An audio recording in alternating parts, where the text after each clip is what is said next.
Kids will be kids, but the mini royals have a lot more rules to follow than most elementary-aged kiddos. The children of British royal princes and princesses have to stay in line, and not just for the throne.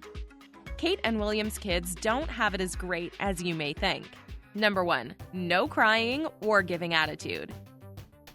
Every kid acts up now and then, but Kate and William have some special techniques for ensuring their 3 kids stay well behaved while in public.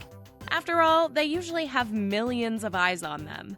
And crying or giving attitude doesn't look good for the crown. To keep their kids in line, the Duke and Duchess practice the chat sofa discipline method, which is like a timeout, letting the kids calm down and talk out their feelings. Number 2. Pay attention at royal events. You probably remember getting dragged along to grown-up events as a child, but these kids have to attend regular royal public events with their parents and behave. On top of keeping up their exemplary manners, the kids have to stay still and poised during long events, like the recent Platinum Jubilee. It's tough for the younger ones, especially Louis, who is still just 4 years old.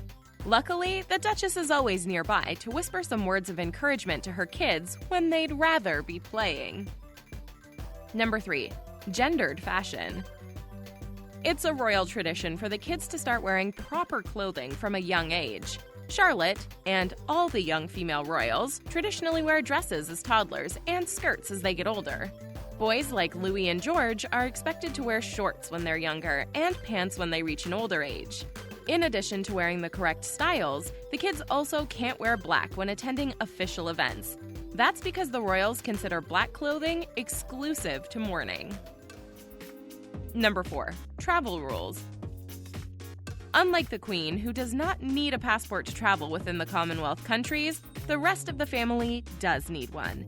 Even though most babies aren't usually jet-setting around the world before they can walk, these 3 royal siblings were all issued international passports as soon as they were born, just in case. And although the royal protocol disallows royal heirs, like Prince William and his sons, from traveling on the same plane together, these parents have decided to dismiss that rule so the whole family can travel as a group. Number 5. Stand when Granny stands. Some royal protocol extends to everyone in the family, including the kids. Kate and William's little ones know that when Granny stands, so does everyone else in the room. Women are also expected to curtsy in the Queen's presence, and Charlotte is no exception. The 6-year-old is already learning formal rules for greetings, including the royal wave, but we'll get to that later. Number 6. No fast food. The royal family has an army of private chefs at their beck and call, so who would want fast food, right? It's now a known fact that Princess Diana used to sneak her kids off to McDonald's for a treat. When the chef would offer to recreate the McHappy Meals at home, Diana declined, saying it was the toys the boys really wanted. So we love to think that maybe Prince William has kept up this fun tradition with his kids. Number 7. Listen to mom and dad. Besides the help of nannies and security, Kate and William are outnumbered by their 3 kids. But these parents have some great methods for ensuring Charlotte, George, and Louis always listen to mom and dad. The pair instill a calming atmosphere for the kids, and when disciplining them, Kate and William firmly outline the consequences of bad behavior. But they never yell or raise their voices. Apparently, for royal tots, a firm tone is more than enough to set the line straight. Number 8. Private school. Even though in the old days the royal kids would be homeschooled or taught by a governess, these days the little ones are off to school. The new tradition started with Princess Diana's kids, Harry and William, and has continued with Charlotte, George, and Louis. The princes and princess all attend private school near their family's home in London. Although the kids get some socializing time at school, they aren't allowed to hang out after the bell or have spontaneous weekend playdates like the other kids. When George or Charlotte want to invite their classmates over, they have to put in a request at Kensington Palace and follow extra security measures. Number 9. Extra lessons.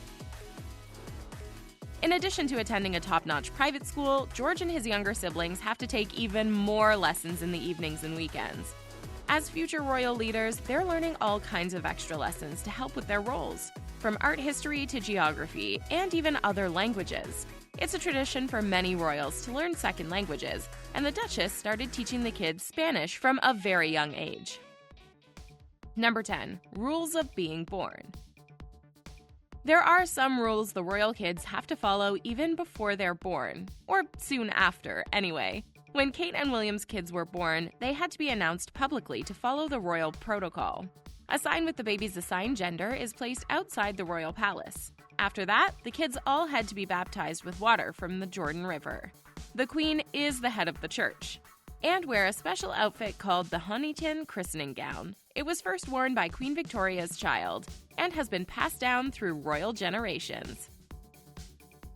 Number 11. Driver's licenses are a must.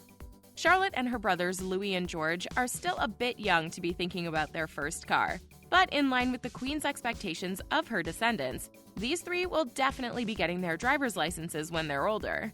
The Queen is a big fan of cars and learned to drive from a young age during the war, so it makes sense that the family are all drivers. Number 12. Etiquette Training. As soon as royal kids are old enough to sit at a table, they start their mandatory etiquette training. A former royal etiquette teacher told People magazine that Charlotte, Louis, and George are raised having formal meals as practice. They also attend formal events and are taught everything from proper voice levels to conversation skills and how to properly greet people of various classes. Posture is another important part of etiquette training. Girls are taught the Duchess slant, which means sitting conservatively at formal events. It's also considered bad for boys or men to stand with their hands in their pockets. Number 13. Royal Tours. All working members of the royal family are expected to go on tours and visits to the other Commonwealth countries. And of course, the kids have to tag along.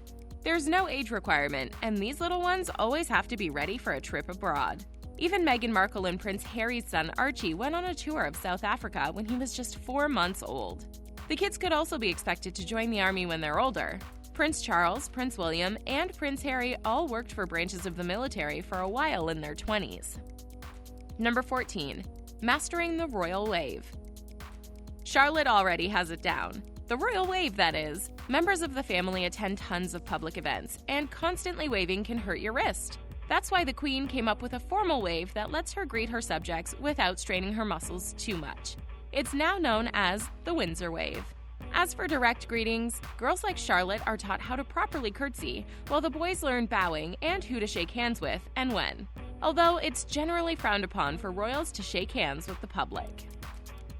Number 15. No shellfish. It's not only because the Queen isn't a fan of food from the sea. The royal family, including the kids, tend to avoid shellfish at dinner. That means no lobster or clams on the Windsor table. Why? Shellfish has a higher likelihood of causing food poisoning, and this busy group can't afford to get sick and miss their many scheduled events and appearances. Number 16. No political views. The Crown has one big rule for everyone in the royal family: stay neutral on political views.